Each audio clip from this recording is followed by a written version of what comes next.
2026లో ఎప్పటికైనా సరే మనం గోచారం చూడాలి అంటే 4 గ్రహాలు, మేజర్ గ్రహాలు గోచారమే ఫస్ట్ చూస్తాము. ఒకటి శని, తర్వాత గురు, రాహు, కేతువులు. ఎందుకంటే ఒక్క రాశిలో ఉండే గ్రహాలు చాలా రోజులు ఉండే గ్రహాలు ఇవి 4.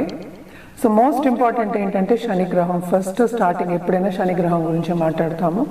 సో శని ఏమో మనకి మీన రాశిలో ఉన్నారు, ఆయన రిట్రోగ్రేషన్ వెళ్తున్నారు, మళ్ళీ డైరెక్ట్ అవుతున్నారు అనమాట. ఈ సంవత్సరం అంతా ఇందులోనే ఉంటున్నారు, అంటే మీన రాశిలో ఉంటున్నారు.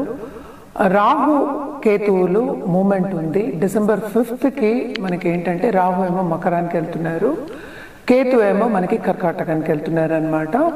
మనకి తెలుసు రాహుకేతువులు మన రిట్రోగ్రేషన్ మోషన్నే ఉంటుంది కనుక వెనక్కి వెళ్తూ ఉంటారు.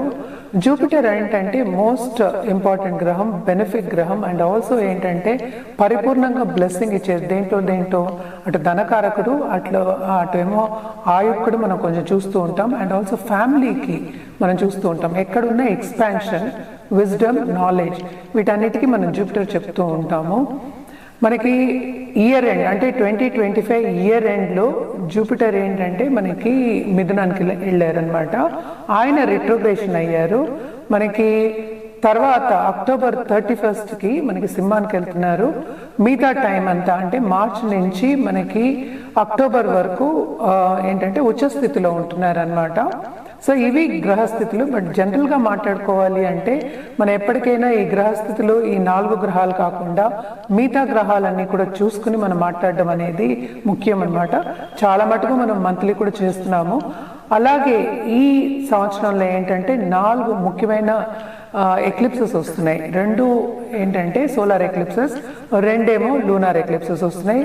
ఫిబ్రవరి 17th ఉంది, మళ్ళీ మార్చ్లో ఉంది, మళ్ళీ ఏంటంటే మనకి ఆగస్ట్లో 2 ఉన్నాయి. అటు సోలార్ ఎక్లిప్స్ ఉంది, అటు లూనార్ ఎక్లిప్స్ కూడా ఉంది.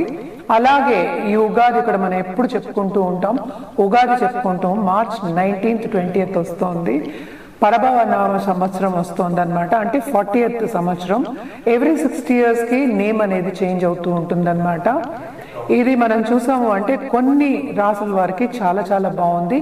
జనరల్గా చూసామంటే కూడాను మనం ఎప్పటికైనా పాజిటివ్ మాట్లాడుతున్నాము కనుక ఏదైనా సరే మిశ్రమ ఫలితాలని చెప్పుకోవడం అనేది జరుగుతుంది. అండ్ ఆల్సో మనం చూసాము అంటే ఈ సంవత్సరం కూడా ఖర్చులు అనేవి చాలా ఎక్కువ అవుతాయి. అండ్ ఆల్సో అన్ని వస్తువులు ఖరీదవుతాయి. కొన్ని అంటే కంట్రీస్కి మనకి ఏంటంటే అంత సన్నిహితంగా ఉండవన్నమాట. దెబ్బలాట వచ్చేవి, అలాగే వార్ వచ్చే సూచనలు కూడా మనకి కనిపిస్తున్నాయి. అండ్ ఆల్సో మనం చూసాము అంటే అందరు మనుషులు కూడాను, అంటే అందరూ ఇప్పుడు పనిచేసే వాళ్ళందరూ, అండ్ ఆల్సో ఇప్పుడు ఫార్మింగ్ కమ్యూనిటీ అనుకుందాం, ఏదైనా చేసేవాళ్ళు అంటే మనం చేసే పనిలోనే కొంతవరకు అభివృద్ధి ఉంటుంది, కానీ సాటిస్ఫాక్షన్ అనేది అంత ఉండదని చెప్పాలన్నమాట. అండ్ ఆల్సో మనం చూసాము అంటే ఏల్నాట్స్ అనే ప్రభావం అనేది కూడా మనకి 3 రాసుల వారికి చాలా ఎక్కువ ఉంది. అంటే ఏంటి, మనకి కుంభానికి, అలాగే ఏంటంటే మీనానికి, అలాగే ఏంటంటే మేషానికి ఉందన్నమాట. అండ్ ఆల్సో ఏంటంటే కొన్ని మనం మంత్లీ ప్రెడిక్షన్స్ ఎప్పుడు చెప్పుకుంటూ ఉంటాము. కొన్ని రాసుల వారికి చాలా చాలా బాగుంటుంది. మేషరాశి వారికి ఈ సంవత్సరం అంత మిశ్రమ ఫలితాలే మనం చెప్పుకోవాలి. చాలా బాగుండే రాశులు అని చెప్తే మనకి వృశ్చిక రాశి ఒకటి, అలాగే మనం చూసాము అంటే మనకి వృషభ రాశి ఒకటి, ఇంకోటి మిథున రాశి మనం ఎక్కువ చెప్పుకోవాలి. అలాగే ఏంటంటే మకర రాశి కొంతవరకు, అంటే మనకి 12 monthsకి మనం చెప్పుకుంటున్నాం కదా. సో ఒక్కొక్క మంత్ ఎత్తు తగులు అనేది కామన్. జనరల్గా మాట్లాడుకోవాలి అంటే కొంతమందికి ఏంటంటే మనం చెప్పేది యోగాలు అనేది చెప్పుకోవచ్చు అనమాట. కానీ ఈ సంవత్సరంలో సపోజ్ మార్చ్ నుంచి మనకి అక్టోబర్లో పుట్టిన వాళ్ళందరికీ జూపిటర్ ఎగ్జాల్టేషన్ పొజిషన్లో ఉంటారు. సో తప్పక వాళ్ళకి చాలా బాగుంటుంది. అంటే నాలెడ్జ్ గెయినింగ్ మనం చూసుకోవచ్చు. అంటే ఏంటంటే వాళ్ళకి చదువు అంటే చాలా ఇంట్రెస్ట్ ఉంటుంది, అలాగే నేర్చుకోవడం అంటే చాలా ఇంట్రెస్ట్ ఉంటుంది అనమాట. సో జనరల్గా మనం మాట్లాడుకుంటున్నాము. సో ఏ రాశుల వారికి ఎట్లా ఉందో మనం ఇప్పుడు చూద్దాం. వృషభ రాశిలో ఉన్న వారికి వీళ్ళ మ్యారేజ్ లైఫ్ ఎలా ఉంటుంది, వీళ్ళ రిలేషన్స్ ఎలా ఉంటాయి ఒకసారి ఎక్స్ప్లెయిన్ చేయండి. తప్పక వృషభ రాశి వాళ్ళకి ఏంటంటే వీళ్ళు అదృష్టవంతులు. నేను కూడా ముందు కూడా చెప్పాను ఈ రాశి వాళ్ళకి బాగుంటుందని. తప్పక ఈ రాశి వాళ్ళకి చాలా బాగుంటుంది. ఎందుకంటే జూపిటర్ ఏంటంటే మిథున రాశిలో, అలాగే కర్కాటకానికి తిరుగుతూ ఉన్నారనమాట, ముందుకి వెనక్కి వెళ్తున్నారు. అక్టోబర్ 31st కానీ ఆయన ఏంటంటే 4వ ఇంటికి అంటే సింహానికి వెళ్ళట్లేదు. సో తప్పక వీళ్ళకి కంఫర్ట్ లెవెల్ అనేది పెరుగుతుంది, వీళ్ళు చేసే పనిలో అభివృద్ధి అనేది చాలా ఉంటుందన్నమాట ఈ సంవత్సరంలో. అండ్ ఆల్సో ఏంటంటే కొన్ని మైనస్ పాయింట్స్ కూడా మనకి కనిపిస్తున్నాయి. కంటిన్యూస్గా బాగుంటుందని నేనేం చెప్పట్లే, కానీ కెరియర్ పాత్ చాలా బాగుంటుంది, వాళ్ళు చేసే పనిలో కూడా చాలా మంచి పేరు వచ్చే ఛాన్సెస్ ఉన్నాయన్నమాట. అలాగే ఇంక్రిమెంట్, అలాగే ప్రమోషన్స్ వచ్చే ఛాన్సెస్ ఉన్నాయి. నువ్వు అడిగిన ప్రశ్న ఏంటంటే మ్యారిటల్ లైఫ్ కూడా కుటుంబ పరిస్థితి ఎప్పుడు బాగుంటుంది, ఎందుకు ఫైనాన్సెస్ నేను ఎత్తుకున్నాను అంటే ఫైనాన్షియల్ సిచ్యువేషన్ బాగుంటే కుటుంబ పరిస్థితి కూడా తప్పక బాగుంటుంది. అండ్ కుటుంబ పరిస్థితి బాగుంటుందంటే వాళ్ళు ఇప్పుడు ట్రావెల్ చేయడం కానీ, లేకపోతే వాళ్ళ హ్యాపీనెస్ కోసం వేరే చోటుకి వెళ్ళడం కానీ, ఇవన్నీ జరిగే ఛాన్సెస్ మనకి ఎక్కువ కనిపిస్తున్నాయి అన్నమాట. అండ్ ఆల్సో పిల్లల విషయానికి వస్తే కూడా పిల్లలు కూడా కొంతవరకు సన్నిహితంగా ఉండడం, చెప్పిన మాట వినడం అనేది మనకి కనిపిస్తోంది.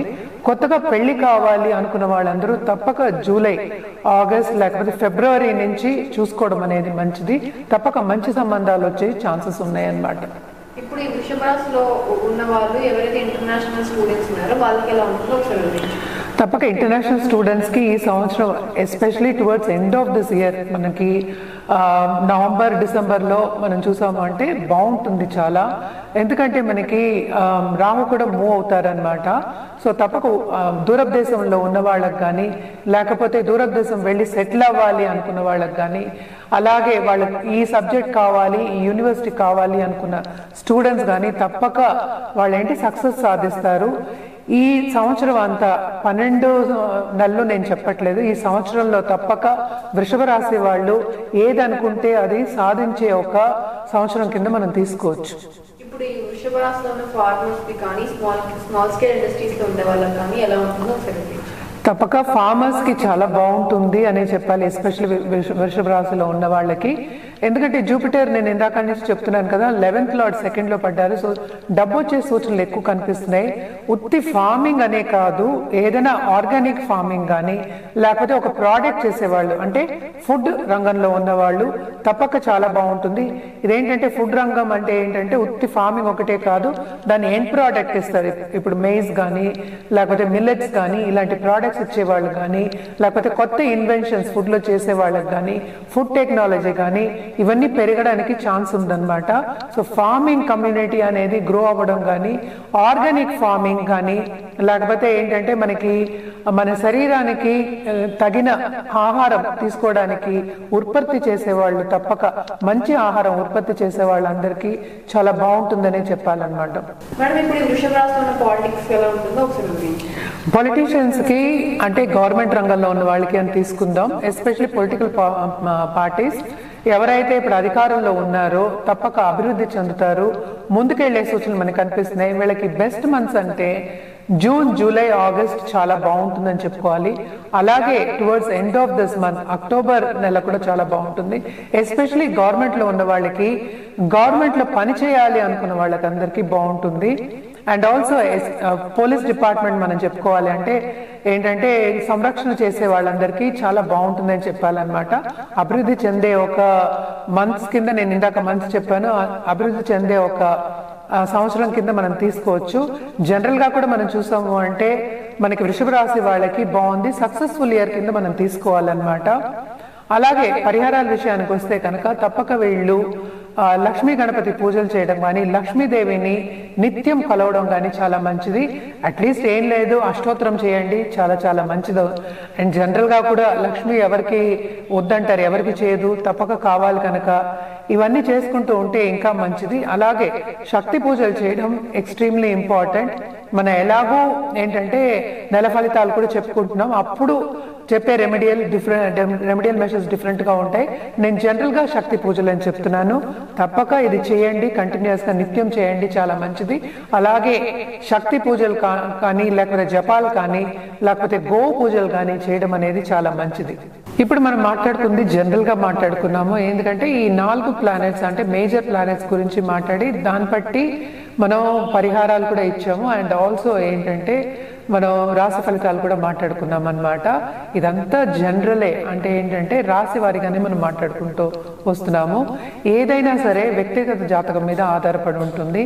అంటే వ్యక్తిగత జాతకం చూసినప్పుడు ఇప్పుడు గోచారం ఏం జరుగుతోంది, ప్లస్ ఇప్పుడు ఏంటి టైం జరుగుతోంది వాళ్ళకి అని చూసినప్పుడే మనకి ఒక ఏంటంటే సూచన ఇవ్వడం కానీ సొల్యూషన్ ఇవ్వడం కానీ జరుగుతుంది.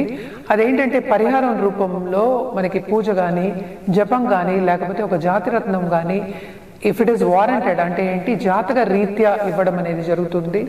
ఎప్పటికైనా సరే ఆ కన్సల్టేషన్ తీసుకున్నప్పుడు మనం ఇచ్చిన పరిహారాలు చేస్తే తప్పక ఏంటంటే పైకి వెళ్ళే ఛాన్సెస్ ఎక్కువ ఉంటాయి.